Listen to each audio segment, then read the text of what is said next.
Hello viewers, आज हम देखेंगे आत्मविश्वास बढ़ाने के 5 आसान उपाय। तो शुरू करते हैं। पहला उपाय है आगे की बेंच पर बैठिए।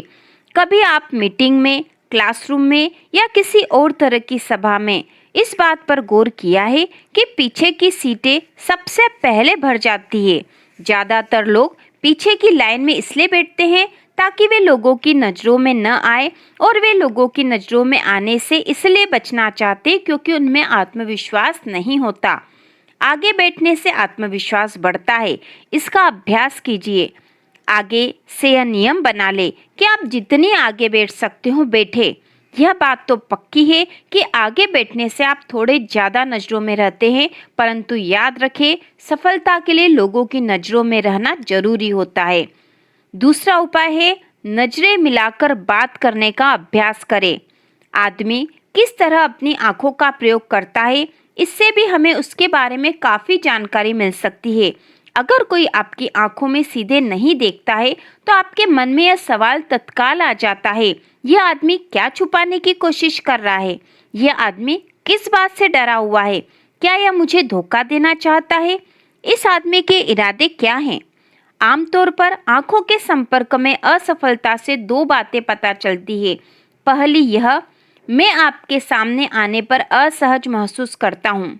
मैं आपसे हीन अनुभव करता हूँ। मैं आपसे डरा हुआ अनुभव करता हूँ। या सामने वाले से आंखें न मिलाने से यह बात पता चलती है, मैं अपराध बोध से ग्रस्त हूँ। मैंने ऐसा कुछ किया है या सोचा है जो मैं नहीं चाहता कि आपको पता चल जाए। मुझे डर है कि अगर मैं आपसे नजरें मिलाऊंगा तो आप मेरे दिल की बात समझ जाएंगे। जब आप नजरें मिलाने से बचते हैं तो आप सामने वाले पर अच्छी छाप नहीं छोड़ पाते। आप कहते हैं, मैं डरा हुआ हूँ, मुझ में आत्मविश्वास की कमी है। इस डर को जीतने का यही तरीका है कि आप सामने वाले से नजरें मिलाकर बात करें। नजरें मिलाकर बात करने से सामने वाले को यह संदेश जाता है कि मैं ईमानदार और सच्चा हूँ। मैं जो कह रहा हूँ मैं उसमें पूरी तरह यकीन करता हूँ। मैं डरा हुआ नहीं हूँ, मैं आत्मविश्वास से भरा हुआ हूँ।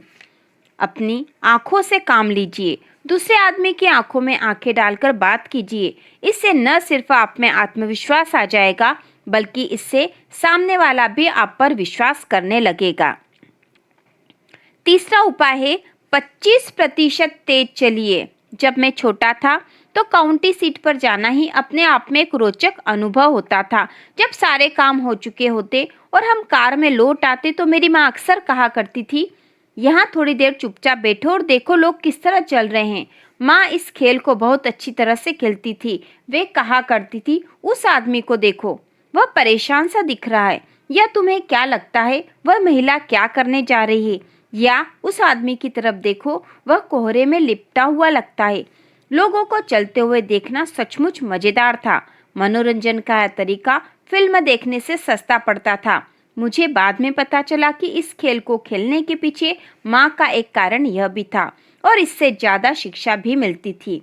मैं अब भी लोगों को चलते हुए देखता हूँ। कॉरिडोर में, लॉबी में, फुटपाथ पर लोगों को चलते हुए देखकर मैं समझ लेता हूँ कि उनकी मानसिक स्थिति कैसी है।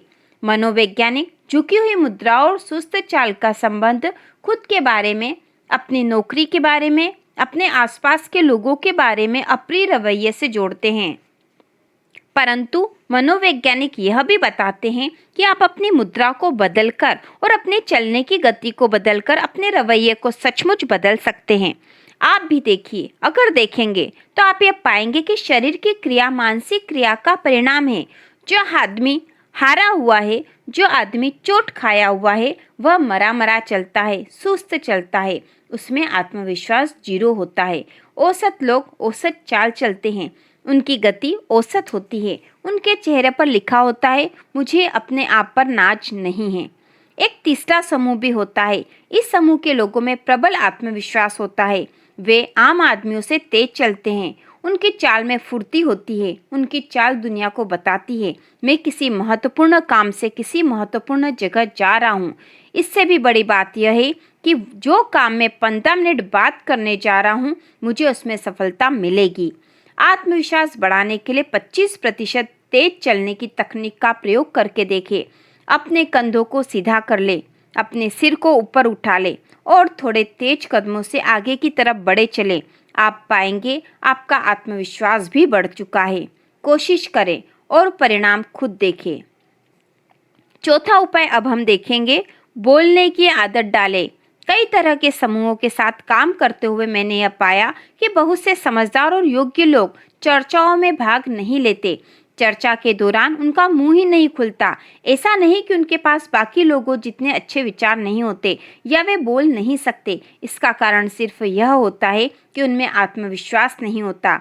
यह चुप्पा आदमी अपने बारे में इस तरह की बातें सोचता है, मेरा विचार शायद काम का नहीं है। अगर मैं कुछ कहूँगा तो हो सकता है कि लोग मुझे मूर्ख समझे, इसलिए बेहतर यही है कि मैं चुपचाप बैठा रहूं। इसके अलावा समूह के बाकी लोग मुझसे बेहतर जानते हैं। मैं दूसरों के सामने यह जताना नहीं चाहता कि मैं कितना ना समझूं। जितनी बार यह चुप्पा आदमी बोलने में असफल रहता है, वह अपने आप को उतना ही ज्यादा अक्षम और हीन बनाता जाता है। अक्सर वह खुद से यह कमजोर सा वादा करता है कि वह अगली बार मौका पड़ने पर जरूर बोलेगा। यह महत्वपूर्ण है। हर बार जब चुप्पा आदमी बोलने में असफल होता है तो वह आत्मविश्वास के जहर की एक और खुराक गटक लेता है। अपने आप पर उसका विश्वास उतना ही कम होता जाता है। सकारात्मक पहलू यह है कि आप जितना ज़्यादा बोलते हैं, आपका आत्मविश्वास उतना ही ज़्यादा बढ़ता जाता है और आपके लिए अगली बार बोलना उतना ही ज़्यादा आसान हो जाता है। बोलने की आदत डालें। आत्मविश्वास बढ़ाने के लिए आदत विटामिन की तरह काम करती है। आत्मविश्वास बढ़ाने की इस तकनीक का प्रयोग करें। हर ओपन मीटिंग में बोलने का नियम बना ले। आप जिस बिजनेस वार्ता, कमेटी मीटिंग, कम्युनिटी फोरम में भाग ले, उसमें अपने आप कुछ न कुछ कहे। इस मामले में कोई अपवाद न रखे। कोई टिप्पणी करे, कोई सुझाव दे, कोई सवाल पूछे तो आखिरी में कभी न बोले। आपको सबसे पहले बोलने की आदत डालनी चाहिए। आपको झिझक तोड़नी होगी और मूर्ख दिखने के बारे में चिंता न करें। आप मूर्ख नहीं दिखेंगे। अगला आदमी चाहे आपसे सहमत न हो, परंतु कोई दूसरा आदमी आपसे जरूर सहमत होगा। अपने आप से यह सवाल करना छोड़ दे, क्या मैं कभी बोलने की हिम्मत कर पाऊंगा?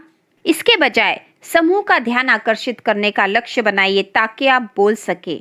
अगला और आखिरी उपाय हम देखेंगे और यह है, बड़ी मुस्कुराहट दीजिए। ज्यादातर लोगों का कहना है कि मुस्कुराहट से उन्हें सच्ची ताकत मिलती है।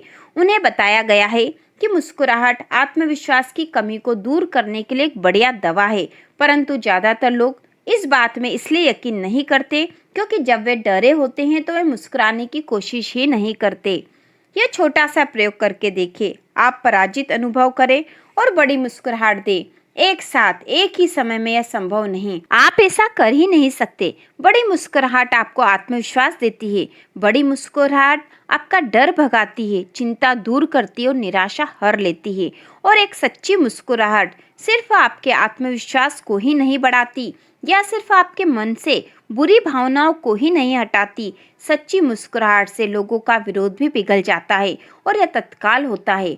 अगर आप किसी को बड़ी सी सच्ची मुस्कुराहट दें तो सामने वाला आदमी आपसे गुस्सा हो ही नहीं सकता। कुछ समय पहले की बात है, मेरे साथ एक घटना हुई जिसमें ऐसा ही हुआ। मैं चौराहे पर हरी बत्ती जलने का इंतजार कर रहा था कि तभी भड़ाम की आवाज आई। मेरे पीछे वाले ड्राइवर का पैर ब्रेक से हट गया था और उसने मेरी कार के बम्पर में पीछे से टक्कर मार दी थी। मैंने शीशे में से देखा कि वह बाहर निकल रहा था। मैं भी तत्काल बाहर निकल आया और नियमों की पुस्तक को भूलते हुए बहस के लिए तैयार हो गया। मैं मानता हूँ कि मैं उससे बहस करके उसे नीचा दिखाने के लिए पूरी तरह तैयार था, परंतु सौभाग्य से इसके पहले ही मुझे ऐसा करने का मौका मिलता, वह मेरे पास आया, मुस्कुराया और उसने गंभीरता से कहा, दोस्त, मेरा ऐसा कोई इरादा नहीं था। उसकी मुस्कुराहट और उसके गंभीर वाक्य को सुनकर मेरा गुस्सा काफूर हो गया। जवाब में मैंने इस तरह की बात कही, चलता है, ऐसा तो होता ही रहता है। पलक झपकते ही हमारा विरोध मित्रता में बदल गया। बड़ी मुस्कुराहट दीजिए और आप महसूस करेंगे कि एक बार फिर खुशी के दिन लौट आए हैं। परंतु मुस्कुराहट बड़ी होनी चाहिए। आधी मुस्कुराहट से काम नहीं चलेगा। आधी मुस्कुराहट की सफलता की कोई गारंटी नहीं है। तब तक मुस्कुराइए जब तक आपके दांत न दिखने लगे। बड़ी मुस्कुराहट की सफलता की पूरी गारंटी है।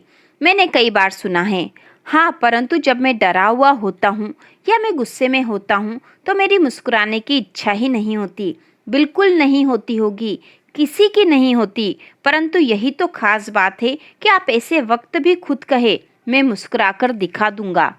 फिर मुस्कुराइए, मुस्कुराहट की शक्ति का दोहन कीजिए।